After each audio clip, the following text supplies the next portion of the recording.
Hey, welcome back everybody. On this tutorial, we're going to go through how to complete a performance evaluation on a particular team member or an employee. Performance evaluations are something that's really common in just about every industry.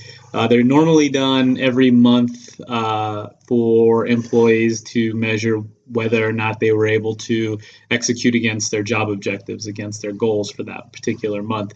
It's also pretty common to see them done quarterly and even annually.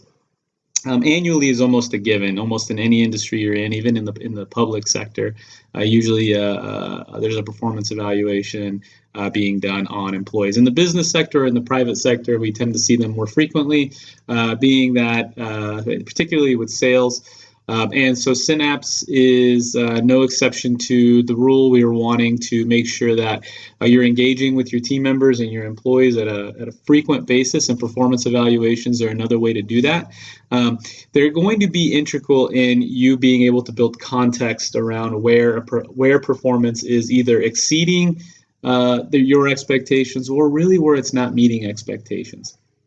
It's really designed around trying to have a comprehensive conversation around where the gaps are, if there are any, and in most cases there are. So what we're going to do is we're going to jump into one of the employee profiles and complete a performance evaluation. So to just build context around this, we're going to do one on February. So I want you to imagine that it's now like the first week of March. We just finished February up. All the results are final for February. We know how that particular employee or team member performed in that given month, and now we're going to deliver a performance evaluation to them. And so we're going to go ahead and do one on Claudia here. So we'll click on her name here, and in her profile, you're going to see that this employee screen is highlighted. This is the first screen that populates, and then we're going to want to stay right here under current month performance. And you're going to see that all of her results are in here for this particular month. You can see raw new auto was 21. These were her target ranges over here. Auto loans, she did 2. This were her target ranges, so she needed to do basically just under 1 on a monthly basis. To exceed her expectations, she needed to write more than 1. So she wrote 2, so she did exceed expectations for auto loans this particular month.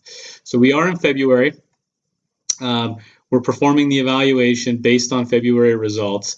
And so what we do is we're going to go ahead and click this button right here, complete month and complete month performance evaluation. So when you click it, it's going to summarize all of the results that are loaded into Synapse for that particular month for that particular employee.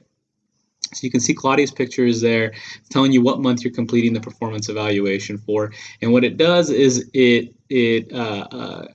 condenses, or I'm sorry, not condenses, but it sort of isolates objectives into categories. So production objectives are a standalone here. So you can see that these are your production objectives. This column right here is the result that she achieved this particular month. And this column right here is the target range. What is she going after? What's the goal? And you can kind of see that here in the target range, you see between 16 and 20 new auto policies is what we were looking for her to write or to sell that month, and she hit 21. And you can kind of just go through and see that the same concept exists for all of these particular objectives. And so when you're looking at this, you make the determination, and some of it is pretty. You take an autonomous approach around this because it's not always so cut and dry. In some cases, you can see that she exceeded expectations. In other cases, you can see that she met expectations. In this particular case, of issued life policies, you could see she did not meet expectations there. She needed to do between 2 and 3. She did 1. Like in homeowners policies, you can see that she hit 14, but the expectation is 11 to 12, so she exceeded expectations there. Looks like she exceeded bank. Life premium, she met the expectation. Health does not meet. Property and casualty premium meets expectations. Commercial premium exceeded expectations. So you're gonna kind of have to look at this and go, okay, well, overall, how do I want to rate her for in production this particular month? For me, I'm looking at this and I'm like, okay, well, there were a couple of areas where she didn't meet, a couple of areas where she exceeded. but for the most part, she landed within range. So I'm going to go ahead and give her meets expectations for this particular category. And then I'm going to go ahead and document my thoughts around maybe why, some strengths, things that I saw she did well this particular month, and then also maybe some things that she needs to work on moving forward. If she was to come underperform in this area, you would want to code it as not met. If she overperformed, or in other words, exceeded expectations, where just about all of these expectations were beyond what you expected, then you would code it as exceeds. Now we're going to look at activity and kind of the same concept here. We look at the result. We look to see what the target range was. So here she exceeded, here she did not meet, here she exceeded, exceeded, exceeded, exceeded, did not meet, did not meet. So again, I'm going to pretty much give her a met on this one as well, just based on the same concept as the first. She had a handful where she exceeded, a handful where she didn't meet, and then a bucket in which she met expectations. So for me to be able to give an exceeds, personally, I have to be able to see that the mass majority of these expectations were exceeded. In this case, it wasn't the mass majority. It was a good portion of them, but for the most part, they were met, and a couple that came short really offset it enough for me to land it on a meets. Quality objectives, you can kind of see we're looking at 4 particular quality objectives here. In this particular one, she's the target range. We're looking at a 70 to 80. She landed at about 75, so she met expectations there. She came well short on the life sales presentation piece here at 33%. We reviewed 3 files, and she came in well under the expected amount, so she did not meet expectations there. Raw new auto sales process, again, she did not meet expectations, but here on the life insurance pivot, she did exceed expectations. We looked at 2 audits. She completed at 100%. She was only expected to hit between 70 and 80. So I'm gonna go ahead and give her a meets on this as well. And again, document what I heard, what I saw from as far as strengths and opportunities in the quality objectives piece. And then we're gonna look at this holistically now. We're gonna be thinking to ourselves, I'm like, okay, well we're evaluating the entire performance now. What's the overall score? What do I want to give her performance in the month of February? Not just in these isolated objectives in production or activity or quality, but overall, what I want to give her score. And this one is it's pretty easy because she got in these 3 categories, she scored a meets, a meets, a meets. And so again, with all 3 of the individual categories having been met expectations, this is pretty easy to also code it as an overall met expectations for the month of February. And again, I'll put in some thoughts and takeaways that the employee can take away from this, and they can use to better their approach in the coming months.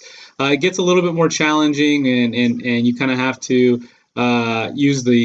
use your own scope of measure when you start trying to evaluate the overall performance on this. When you start getting some variances in, imagine if she exceeded expectations in production, met expectations in activity, and then did not meet in quality. How would you rate that overall? That's really up to you and how you want to rate your employees and how you want to how much weight you want to give specific categories. And so that's really up to you. I would just encourage you guys to have these conversations face to face with your employees, and provide your feedback, and setting expectations for future performance is important. These are the things that really drive quality performance and drive employees to make adjustments, particularly behavior adjustments that will drive performance moving forward. Okay, so a couple of things. There are 2 options here. You can either complete month and send performance evaluation. What this does is if you click this button, you're going to ultimately send the performance evaluation to the employee. So what's going to happen is the employee is going to receive an email notifying them that you completed a performance evaluation on them, and they're free to jump into their profile and read it. This one right here, save evaluation without sending, that allows you to keep the evaluation documented, saved in the profile. The employee will be able to pull it up if you do this, but they won't receive a notification on it, which means that they won't really know that you did it unless they're actively looking for it. The reason we have both of these options here is In particular, for me, if I have an employee where I know the conversation is going to be difficult, meaning that maybe they had a couple of months, this is maybe their second or third month where they've been underperforming, and the conversation is going to be a little bit more candid, or maybe the feedback isn't going to be as tactful. You're really going to have to set expectations that potentially could impact the employee's future status with the company. So you really want to have that conversation with them before they ever have an opportunity to read the performance evaluation. So in the event that I would have something like that happen, where, hey, you know what, this performance evaluation is something that I want to look at together. I don't want you reading this but until we have a chance to talk about it. I would click the Save Evaluation Without Sending button, and then I'd approach the employer, the team member at their desk, and say, "Hey, Claudia, why don't you come in the office? Let's chit chat a little bit. I completed your performance evaluation. I wanna review it with you." Bring them in, then we drive the conversation around that. And I'd encourage you guys to listen to the marketing videos that I have and the video blog content that I have on the website. It really provides some insight on how to complete these conversations, whether they're good, bad, or really bad. There are some tips in there as to how to have an effective conversation that really drives performance change or behavior change for future outcome. The other button here, Complete Month and Send Performance Evaluation. This one is more along the lines for, this one right here is more along the lines for, if, you know what, this is Claudia's consistently meeting expectations or exceeding expectations, and the conversation is more developmental as opposed to disciplinary, then I want her reading this on her own and then coming to talk to me about it after she's had a chance to review it. So I'll actually send this to her utilizing this button. I'll approach her at her desk and say, "Hey, Claudia, listen, I just completed your performance evaluation. I sent it to you. Why don't you take the next 15 minutes to read through it? And then when you had a chance to do that, why don't you jump in the office and let's chat about it." But those are really your two options. So we're going to go ahead and I'm just going to type in some random notes here, just so that you can kind of see that how the application saves and documents this. And then I'm going to show you guys a couple of more things on this, and we should be good to go with this tutorial. So then you'll hit Complete and Send Month. And then you can see that now in this button, instead of saying Complete Performance Evaluation, it's now View Completed Month. So when you click on it, it's now completed evaluation. It does still allow you to edit it in the event that you want to, but at least in this way you know that the evaluation has been completed and sent to the employee. In the event that you need to bring this evaluation up at a way later date, so let's say you wanted to look at this 2 or 3 months down the road, you would hover over to this Completed Evaluations tab right there, and it's going to bring up any completed performance evaluation since you've been an active user of this application. You can see that has some drop-down boxes in the event that you have a ton of performance evaluations in here and you need to sort of filter them. It's going to allow you to filter them by year. It's also going to allow you to filter them by what the outcome was. So if you're only looking at wanting to look at the ones that did not meet expectations, you can actually filter them by utilizing that. But ultimately, you would just click on the date here to bring up the performance evaluation that you completed. This is great for human resource purposes in the event that you have an employee that particularly did not depart on good terms and you're needing to pull up performance evaluations that you completed for this particular employee in the event that there's a court case or maybe an unemployment case that you're having to provide evidence of coaching and development and whatnot. And one other thing I wanted to show you guys before I sign off for this particular tutorial, you can also complete annual and periodic performance evaluations, but those are not done in this current month tab here or this current month bar. They're going to be done in this year-to-date performance. In this particular tab, it looks very similar, but you can see the target range is based on the annual objective instead of the monthly objective when you're in this area. So when you click on year-to-date performance, you can see that these are all annual. And unlike in the current month performance, where these fields here are editable in the event that a new result is produced. So if you sold another auto loan, you could change this. In year-to-date performance, you cannot edit them. All it does is it takes the results that you've put in on a month-to-month basis in this feature, and all it's doing is it auto-populates or auto-sums all of those results into here. So you should never have to edit this result or these results. You can always see where an employee is year-to-date. And you can see we're looking at 2019 here. And these are the two features I'm wanting to point out to you. In the event that you're now got a full year worth of results, you're looking at evaluating Claudia's performance for the entire year of 2019, all you would do is click this button here and it's the same concept. You would get a new performance evaluation, except this one would be done on an annual basis. So you can see how much she sold in production for the year, and complete a performance evaluation based on that objective. If you're wanting to do these quarterly or semi-annually, you have that option too, where you would just hit complete year-to-date performance evaluation. Same concept. The performance evaluation populates, and it just takes the results that you've achieved at this point into the year and weighs it against the objectives.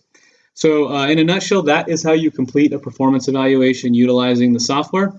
That completes this particular tutorial, and I'll see you guys on the next one.